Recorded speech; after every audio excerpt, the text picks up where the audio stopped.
Kenapa mereka masih minta? Di Indonesia ini masih banyak gak orang yang berdoa meminta kepada selain Allah? Banyak. Mereka datang ke kubur-kubur yang dianggap kubur wali songo, dan kuburan yang dianggap keramat oleh mereka, kuburan yang kata mereka mengandung barokah. Nggak ada dalam Islam kuburan yang keramat, kuburan mengandung barokah, nggak ada di muka bumi, tidak ada sama sekali, nggak ada. Kemudian mereka datang ke sana. Seandainya mereka orang soleh, betul orang soleh, nggak bisa mereka mengabulkan doa, nggak bisa. Mereka mendengar pun nggak bisa. Seandainya mereka mendengar kata Allah, nggak bisa menjawab. Kan di sini Allah sebutkan di sini, "Mala yastajibu lahu ilaihi", nggak bisa menjawab, nggak bisa mengabulkan sampai hari kiamat. Makanya kebodohan yang paling bodoh dan kesesatan yang paling sesat orang-orang yang datang berbondong-bondong ke kubur para wali untuk minta di sana. Kalau ziarah kubur boleh, perhatikan ini, jangan salah paham. Tolong perhatikan, dengarkan baik-baik, jangan salah paham. Kalau ziarah kubur ke kuburan kaum muslimin boleh, dianjurkan oleh Nabi Muhammad SAW. Ziarah kubur ke kuburannya pemakaman kaum muslimin boleh, sunnah, dianjurkan oleh Rasulullah SAW. Kata Nabi, kuntu nahaitukum an ziyaratul kubur fazuruha fa inna tudzakirukumul akhirah. Kata Nabi, aku pernah melarang kalian untuk ziarah kubur, sekarang boleh kamu ziarah kubur, karena ziarah kubur mengingatkan kalian kepada akhirat. Dalam riwayat yang lain disebutkan bahwa ziarah kubur mengingatkan kalian kepada kematian. Ziarah kubur kaum muslimin boleh, tapi ziarah kubur yang dilakukan oleh mereka ini, datang ke kuburan wali dengan niat kuburan itu mengandung barokah, bahwa orang itu soleh, suci, bisa mengangkat doa mereka ke langit kepada Allah sebagai tawasul. Mereka minta, ada yang menjadikan mereka sebagai wasilah kepada Allah, ada yang menjadikan mereka sebagai syafaat kepada Allah, ada yang mereka menjadikan mereka sebagai Tuhan yang mereka minta kepada penghuni wali, penghuni kubur itu.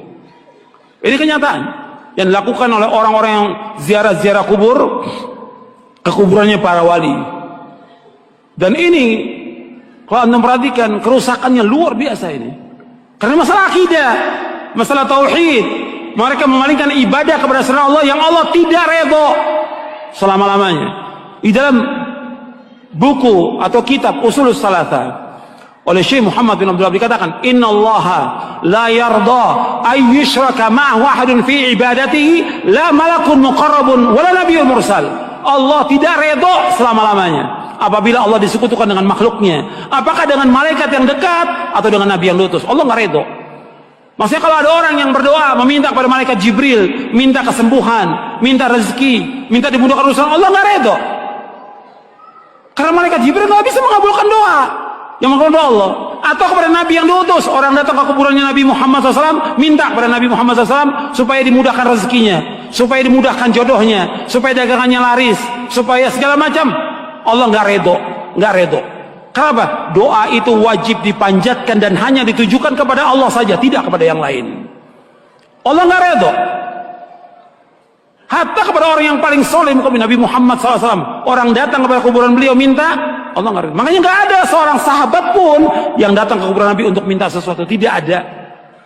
Tidak ada seorang sahabat pun radhiyallahu anhum ajmain yang datang ke kuburan Nabi untuk minta sesuatu, tidak ada sama sekali.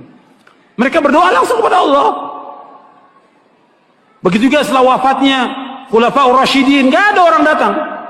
Tapi belakangan di abad kedua, ketiga mulai, siapa yang melakukan pertama kali penyembahan kepada kubur yang dikeramatkan pertama kali di muka bumi? Syiah. Pertama kali, laknatullah alaihim. Pertama kali Syiah yang menyesatkan kaum muslimin. Mereka katakan kubur imamnya, kemudian kubur Husain mereka sembah, mereka tawaf di situ. Itu pertama kali. Sunnahnya orang Syiah, sunnah sayyi'ah, sunnah jahiliyah yang mereka lakukan. Bukan sunnah hasanah, sunnah sayyi'ah. Mengajak orang untuk menyembah kubur. Setelah itu diikuti oleh apa? Diikuti oleh yang kedua, tarekat sufiyah.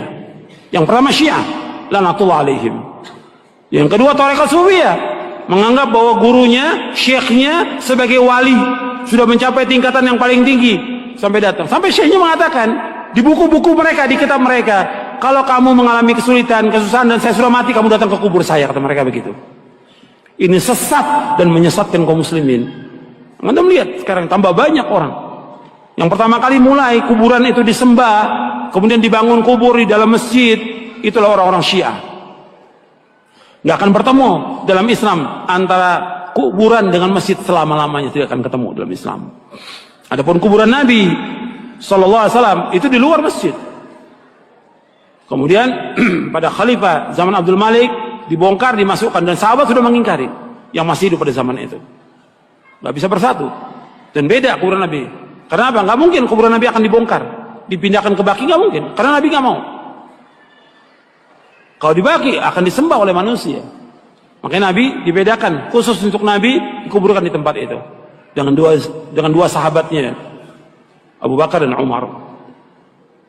Adapun kuburan yang lain nggak boleh, nggak bisa bersatu antara masjid dengan kuburan selama-lamanya. Yang pertama kali Syiah. Karena ini perbuatan siapa? Perbuatannya orang-orang Yahudi dan Nasrani. Maka 5 hari menjelang wafatnya Rasulullah mengatakan, la'natullahi 'alal yahudi wan nasara ittakhadhu qubur anbiya'i masajid wa ana anhaakum an dzalik. Mudah-mudahan, kata Nabi SAW, 5 hari menjelang wafat, mudah-mudahan Allah melaknat orang Yahudi dan Nasrani karena mereka menjadikan kubur Nabi mereka sebagai tempat ibadah. Aku larang kalian jangan melakukan seperti mereka.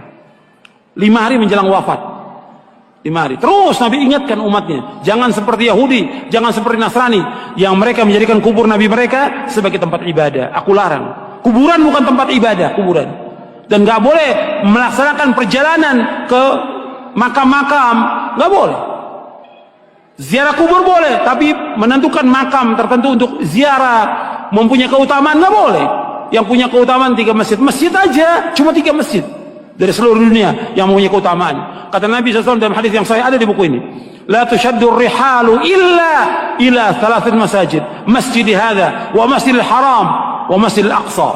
Kata Nabi, nggak boleh mengadakan perjalanan dengan niat ibadah kecuali 3 masjid. Tidak boleh mengadakan perjalanan safar dengan tujuan ibadah kecuali 3 masjid. Pertama masjidku ini, Masjid Nabawi. Yang kedua Masjidil Haram. Yang ketiga Masjid Aqsa. Masjid aja nggak boleh. Ada di Bandung umpamanya ada masjid yang bagus, orang mengatakan bahwa masjid itu punya keutamaan, nggak boleh. Semua masjid sama. Masjid di sini, Pustai atau masjid yang lain yang dibangun, semua sama. Ganjarannya sama kalau orang sholat di dalamnya, kecuali 3 masjid. Masjid Nabawi, sekali sholat di sana 1000, lebih dari masjid yang lain. Kalau di Mekah, di Masjidil Haram, di Mekah maksudnya di Masjidil Haram saja, bukan di masjid yang lain. Di Mekah bukan, di Masjidil Haram saja itu 100.000 keutamaan dari masjid yang lain seluruh dunia. Kalau di Masjidil Aqsa 250. Itu keutamaan yang disebutkan oleh Rasulullah Sallallahu Alaihi Wasallam. Kalau masjid yang nggak punya keutamaan kecuali 3 masjid, apalagi kuburan.